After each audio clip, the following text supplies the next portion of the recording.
Hello बच्चों, कैसे हो आप सभी। आशा करते हैं सभी अच्छे होंगे। तो जैसा कि बच्चों आपको पता है, हमने सीरीज चला रखी थी। आपके जो बोर्ड की वेबसाइट पे कुछ मॉडल टेस्ट पेपर हैं अपलोड मैथ्स के, उनको हम सॉल्व कर रहे थे। तो उनके मैंने आपके पहला मॉडल टेस्ट पेपर है उसके ऑब्जेक्टिव 20 क्वेश्चन कंप्लीट करा दिए हैं। जो दूसरा मॉडल टेस्ट पेपर है उसके 10 क्वेश्चन कंप्लीट करा दिए हैं। और अब जो आगे नेक्स्ट जो 10 क्वेश्चन है उसके, उनको हम आज कंप्लीट कर देंगे। कहने का मतलब है 20-20 क्वेश्चन मैंने अपने इस चैनल मैथ्स वाला चैनल पे डाल दिए हैं, कंप्लीट सॉल्यूशन दिया है।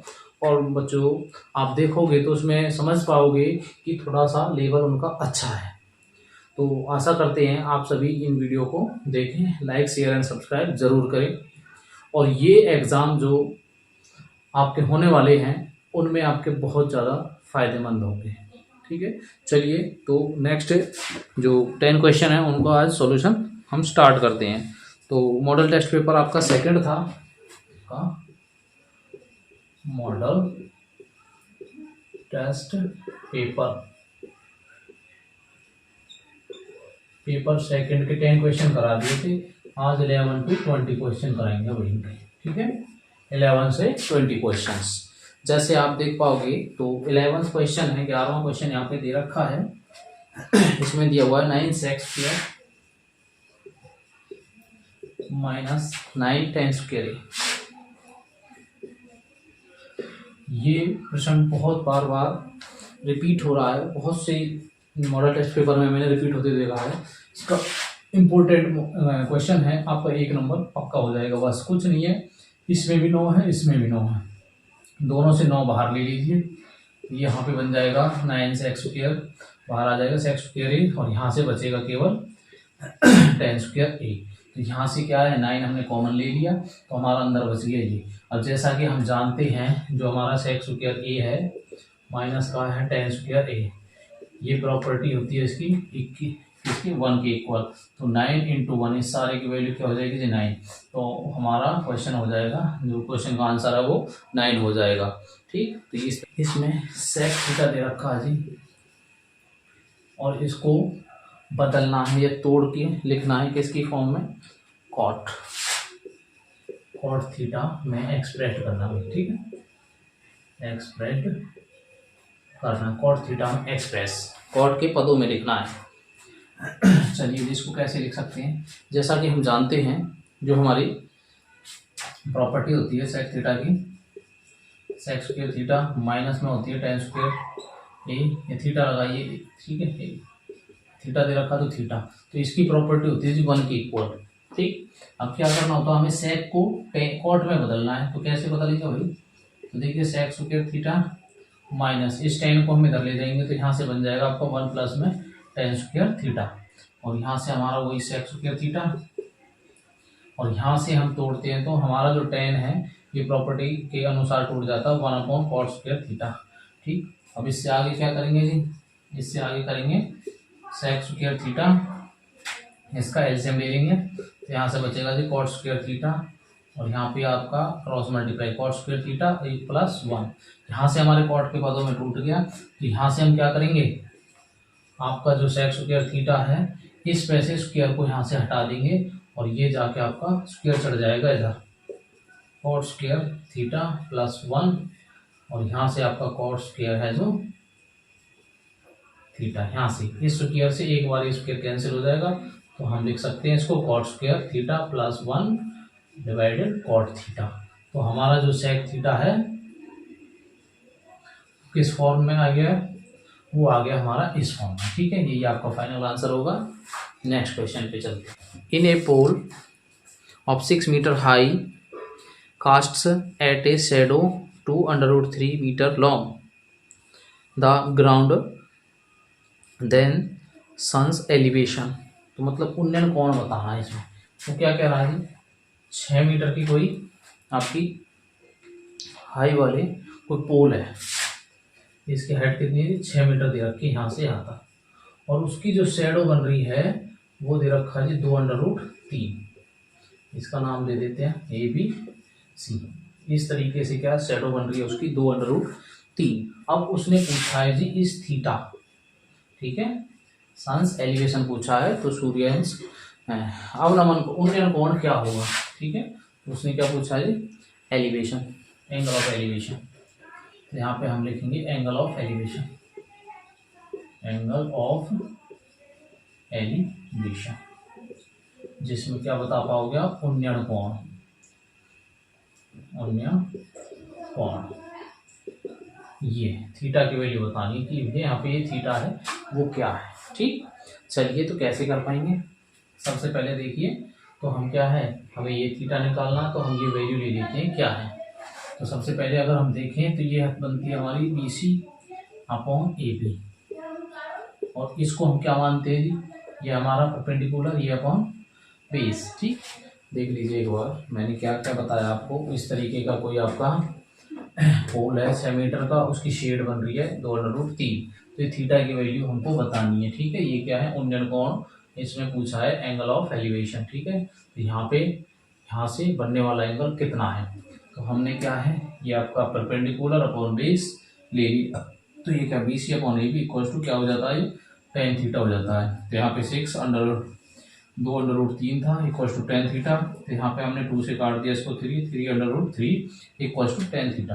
अब tan थीटा इक्वल टू जो हमारी ये वैल्यू थी, हमने इसका रेशनलाइजेशन कर दिया, और रेशनलाइजेशन करके हमें क्या मिलेगा, यहाँ से 3 एंड √3, और नीचे जब √3 के √3 के साथ करेंगे तो ये 3 मिल जाएगा, और यहाँ से हमारा कैंसिल हो जाएगा, क्या मिलेगा जी, √3। तो tan थीटा √3, और √3 कहाँ पे होता है हमारा, tan 60 पे जाके, ठीक। √3 वैल्यू कहाँ पे होती है हमारी, तो यहाँ पे हम tan थीटा इक्वल टू इधर से बन जाएगा आपका tan 60, tan से tan कैंसिल, तो थीटा की वैल्यू कितनी आ गई, 60, ये आपका आंसर होगा, ठीक। चलिए जो कि ऑप्शन नंबर B दिया हुआ है आपका, उसमें आपको मिल जाएगा, ठीक।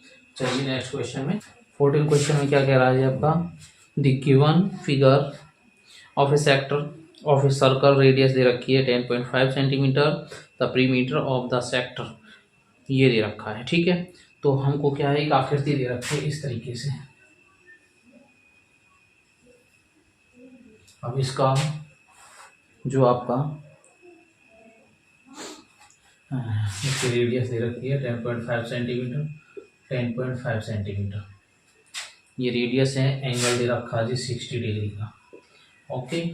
अब उसने क्या पूछा जी, इसमें पूछ लिया जी लेंथ ऑफ आर्क, इसका पीरिमीटर बताइए, ठीक है। और पीरिमीटर में सारी साइड क्या है भैया, आपकी जुड़ जाती हैं, ठीक। क्या पूछा है इसमें, पीरिमीटर ऑफ द सेक्टर, ठीक है। पीरिमीटर मतलब परिमाप, और सेक्टर मतलब त्रिज्याखंड, ठीक। त्रिज्याखंड का परिमाप हमें क्या भैया निकालना है, ठीक। तो इसके लिए क्या करेंगे, हमको 2 साइड दे रखी हैं, तो ये जो बनी हुई है ये होती है हमारी लेंथ ऑफ आर्क, ठीक। तो हम पहले लेंथ ऑफ आर्क निकाल लेते हैं, लेंथ ऑफ आर्क, ठीक है। तो इसको क्या बोलते हैं जी, चाप की लंबाई, और जो क्या होती है हमारी 2πr थीटा अपॉन 360। तो यहाँ से हमारी क्या है, ये लेंथ निकल आ जाएगी यहाँ से लेके यहाँ तक, ठीक है। चलिए रखिए, पाई का मान 22/7, आर कितना जी 10.5 इंटू 60 अपॉन 360, इसको कैंसिल आउट करोगे यहाँ पे 6 पे, और कुछ 2 से यहाँ पे 3 कट जाएगा ये, और यहाँ से इसको काटेंगे तो 1.5, और यहाँ से काटेंगे तो 0.5, और यहाँ से करेंगे तो -110, 11.0 सेंटीमीटर, यह आ जाएगा क्या हमारा लेंथ ऑफ आर्क। अब हमको पीरिमीटर निकालना है इसका, पीरिमीटर ऑफ सेक्टर, त्रिज्याखंड का परिमाप। 2 साइड्स तो हमको दे रखी हैं, तो इसका लेंथ ऑफ आर्क कितना आया था 11, और 10 और 10 कितना हो गया 20, ये हो जाएगा जी 21। इन दोनों को जोड़ देंगे तो कितना हो जाएगा जी 32 सेंटीमीटर, ये इसका क्या होगा जी आंसर होगा आपका, ठीक है। चलिए जी नेक्स्ट क्वेश्चन पे चलते हैं, जो कि कौन से ऑप्शन नंबर में है, B। नेक्स्ट क्वेश्चन 15 क्वेश्चन में दे रखा है जी, if the minute hand of a circle is 10 centimeter long, then the area of a face of the clock described by minute hand between 9 a.m. to 9:15 a.m. उसने बोला है कोई आपकी घड़ी अभी इस तरीके से, ठीक है, और यहाँ पे 9 बजे हुए हैं, यहाँ पे 3, यहाँ पे 2, यहाँ पे 1 और यहाँ पे 12, यहाँ पे 11, यहाँ पे 10, ये है। अब भाई यहाँ पे 9 बजे हुए हैं इस तरीके से, ठीक है। अब ये सुई यहाँ से चलती है और कहाँ पे पहुँचती है जी, यहाँ पे पहुँच जाती है, बड़ी वाली सुई यहाँ पे पहुँच जाती है, ठीक। तो अब यहाँ से और यहाँ तक का एंगल कितना फॉर्म हुआ है पहले तो वो बताना है, और फिर ये देखोगे तो आप एक सेक्टर बन गया यहाँ से और यहाँ तक एक सेक्टर। इस सेक्टर का क्या है, एरिया भी हमको फाइंड करना है। चलिए देख लेते हैं। तो यहाँ पे क्या कह रहा है जी, 9 AM to 9:15 AM, ठीक है। तो एंगल कितना फॉर्म होगा, एंगल कितना बना, हम जानते हैं हमारा जो 1 मिनट में एंगल फॉर्म होता है जी वो होता है 6 डिग्री, और यहाँ से यहाँ तक मिनट देखें तो कितने हैं जी, 15 मिनट हो गए। तो 15 मिनट में एंगल कितना फॉर्म होगा हमारा, 6 × 15 मतलब 90 डिग्री। तो हमारा एंगल निकल के आता है जी 90 डिग्री। तो अब हम एरिया ऑफ ए सेक्टर, ठीक है, त्रिज्याखंड का एरिया, ठीक है। अब ये क्या है, त्रिज्याखंड बन गया हमारे लिए। तो एरिया ऑफ ए सेक्टर क्या होता है जी, πr² θ/360, पाई का मान वही 22/7। आर कितना है जी, आर कितना दे रखा है, इसका रेडियस 10 सेंटीमीटर, ठीक है। इसका रेडियस कितना है, 10 सेंटीमीटर। तो यहाँ पे 10 × 10 × थीटा आ गया था 90, और ये आ गया था हमारा 360। 9 से 4 पे तो कट गया ये। अब यहाँ पे 2 और यहाँ पे 11, यहाँ पे 11 को 100 से करेंगे तो 1100, और यहाँ पे 7 दूनी 14। इसको इससे भाग देंगे, तो भाग देने के बाद में ये आपका एरिया निकल के आ जाएगी 78.5 सेंटीमीटर स्क्वायर। ये आपका आंसर होगा, ठीक।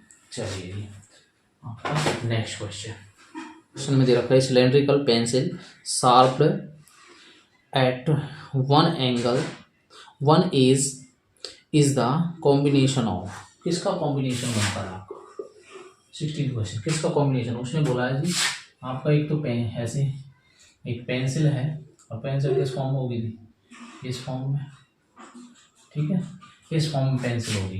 तो ये किसकी शेप को मिलाकर बनाई जा रही है। अगर इसमें हम देखें तो यहाँ से यहाँ तक क्या है जी, हमारा सिलेंडर है, और यहाँ से यहाँ तक देखें तो क्या है भैया, ये एक कोण है, ठीक है, क्या है, कोण।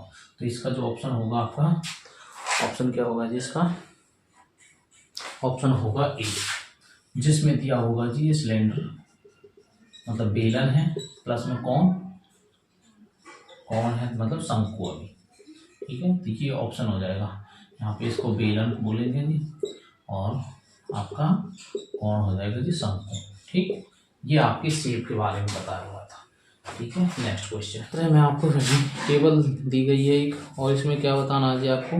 चलो टेबल को बना लेते हैं। रन स्कोर्ड, ठीक है, कितने रन बनाए भाई, स्कोर्ड, और नीचे दे रखिए फ्रीक्वेंसी मतलब बारंबारता,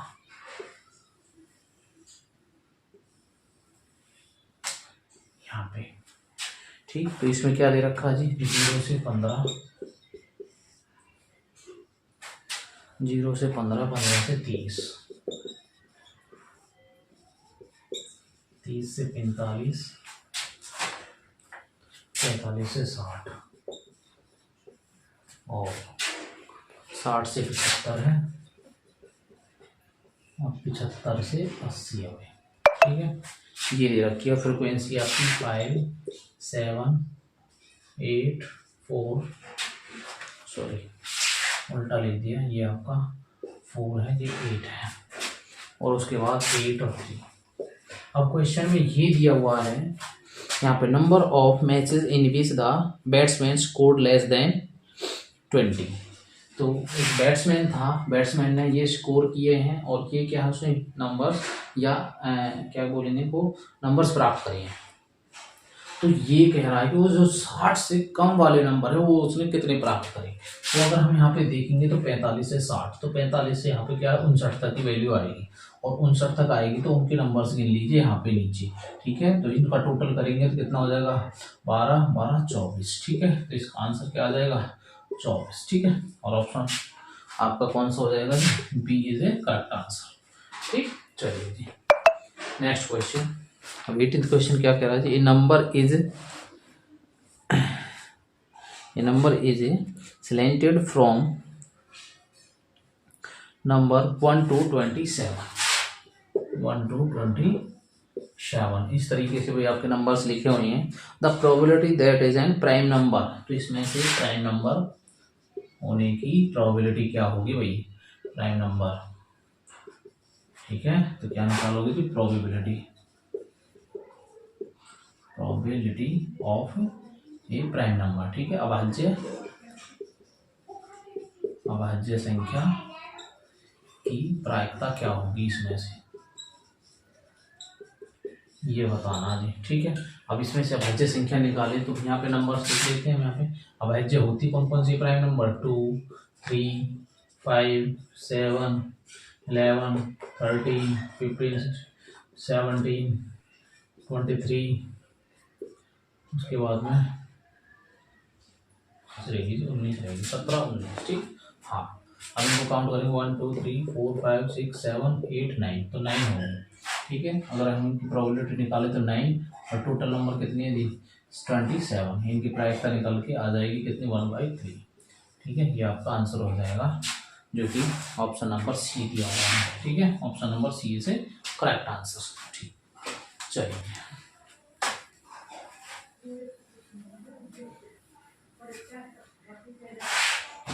अब 19 और 20 क्वेश्चन पर आ जाइए, जो अजर्सन और रीजन वाले क्वेश्चन है हमारे।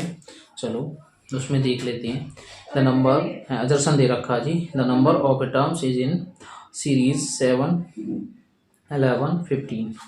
अगर हम यहाँ पे इसका अजर्सन चेक करें तो उसमें एक सीरीज दे रखी है, और वो दे रखी है कि इसमें टोटल जो नंबर है वो 34 है, 7 11 15 to 139, और इसमें जो n की वैल्यू दी हुई है या टोटल नंबर जो बताए हैं वो 34 है। ठीक है, इसके अजर्सन ये दे रही है, चेक कर लेते हैं आपके एन वाले फॉर्मूले से। अब यहाँ पे देखिए जी, ए एन क्या है जी आपका 139, ए कितना जी फर्स्ट टर्म 7, एन निकालनी है इसमें, इंटू डी कितना जी 11 में से 7 4, तो यहाँ पे 139 इसमें से 7 घटाएंगे n - 1 इंटू 4, यहाँ से हो जाएगा 132, ये 4 गुणा में है, यहाँ पे डिवाइड में, इसको काटेंगे 4 तिया 12 4 तिया 12, तो 33, ये 1 इधर आके प्लस, तो n, तो n = 34। बिल्कुल जी, इसकी जो अजर्सन है वो हमारा क्या है जी, अजर्सन तो पा गया जी सही। अब रीजन देखते हैं, रीजन क्या कह रहा है रीजन कह रहा है उसका